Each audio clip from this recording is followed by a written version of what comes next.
1818 Mary Shelley ഫ്രാങ്കിസ്റ്റൻ എന്നൊരു novel എഴുതുന്നുണ്ട്. ആ നോവലിൻ്റെ കഥ ഇങ്ങനെയാണ്. വിക്ടർ ഫ്രാങ്കിസ്റ്റൻ എന്ന ആ നോവലിലെ മെയിൻ കഥാപാത്രം ഒരു മനുഷ്യജീവിയെ ഉണ്ടാക്കിയെടുക്കുകയാണ്. അങ്ങനെ ഈ മനുഷ്യജീവി അതിൻ്റെ രൂപവും എല്ലാം കണ്ടുകൊണ്ട് ഈ ഫ്രാങ്കിസ്റ്റിന് പേടിയായിട്ട് അതിനെ ഉപേക്ഷിക്കുകയാണ്.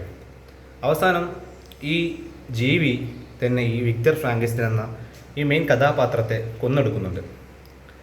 ഇന്ന് നാം ജീവിച്ചുകൊണ്ടിരിക്കുന്നത് AI സാങ്കേതിക വിദ്യ ലോകം ഭരിച്ചുകൊണ്ടിരിക്കുന്ന ഒരു സാഹചര്യത്തിലാണ്.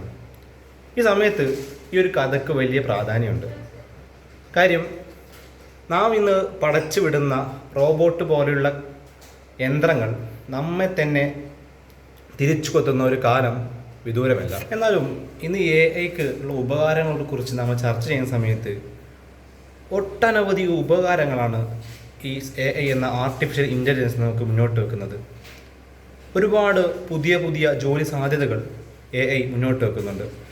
അതിൻ്റെ ഒരു നെഗറ്റീവ് ഭാഗം എന്ന് പറയുമ്പോൾ അതേ സമയത്ത് തന്നെ ഒരുപാട് ജോലികളെ AI നശിപ്പിച്ച് കളയുന്നു. ഇനി നമുക്ക് പഠനത്തിൻ്റെ കാര്യത്തിലേക്ക് വരാം. ഈ AI എന്ന ഈ ഒരു ടൂൾ അല്ലെങ്കിൽ ഇന്ന് നിരത്തിലുള്ള ചാറ്റ് ബോട്ടുകൾ ഒരുപാട് വലിയ തോതിൽ തന്നെ പഠിക്കുന്ന വിദ്യാർത്ഥികളെ അത് ഹെൽപ്പ് ചെയ്യുന്നുണ്ട്. കാരണം ഈ AI എന്ന ഒരു ഓപ്ഷൻ വരലോടുകൂടെ എവിടെ നിന്നും ആർക്കും പഠിക്കാനുള്ള, ആർക്കും വിവരങ്ങൾ അറിയാനുള്ള ഒരു എളുപ്പ വഴിയാണ് ChatGPT പോലുള്ള, ജെമിനി പോലുള്ള AI ടൂളുകൾ എന്നുള്ളത്. നമുക്കറിയാം, സെൽഫ് ലേണിംഗ് എന്ന ഒരു മെത്തേഡ് ഉണ്ടായിരുന്നെങ്കിൽ നാം ആരും പണ്ട് സ്കൂളിൽ പോകില്ലായിരുന്നു.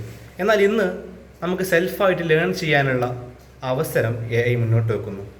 എന്നാൽ ഇതിനോടൊപ്പം തന്നെ AIയുടെ പ്രശ്നങ്ങളെക്കുറിച്ച് നാം ചർച്ച ചെയ്യുന്ന സമയത്ത് ഡീപ്പ് ഫേക്ക് പോലെയുള്ള വലിയ വലിയ ഗുരുതരമായ പ്രശ്നങ്ങൾ AIക്കുണ്ട്. 2024 ARUP എന്ന ഒരു കമ്പനിയിലെ ഒരു വ്യക്തിക്ക് അവിടുത്തെ CFO എന്നൊരു കോൾ വരികയാണ്.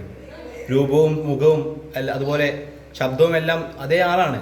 അദ്ദേഹം $24 മില്യൺ അദ്ദേഹത്തോട് ചോദിക്കുന്നുണ്ട്. അങ്ങനെ ഈ പണം അപ്പം തന്നെ കൈമാറുകയാണ്. എന്നാൽ പിന്നീട് അയാൾ തിരിച്ചറിയുന്നത് അത് ആ CFO ആയിരുന്നില്ല, അത് CFOയുടെ രൂപത്തിലുള്ള ഒരു AI ആയിരുന്നു എന്നത്. അതായത് ഇന്ന് AI സാങ്കേതികവിദ്യകൾ ഉപയോഗിച്ചുകൊണ്ട് പണം തട്ടിപ്പ് മുതൽ അതുപോലെ സ്ത്രീകൾക്കെതിരെയുള്ള ആക്രമണങ്ങൾ വരെ നടക്കുന്നുണ്ട്. അപ്പോൾ ഈ AI എന്ന ഈ ഒരു സ്പെഷ്യൽ ഒരു ടൂളിനെ നാം എങ്ങനെയാണ് ഉപയോഗിക്കേണ്ടതെന്ന് നാം കൃത്യമായി മനസ്സിലാക്കേണ്ടതുണ്ട്.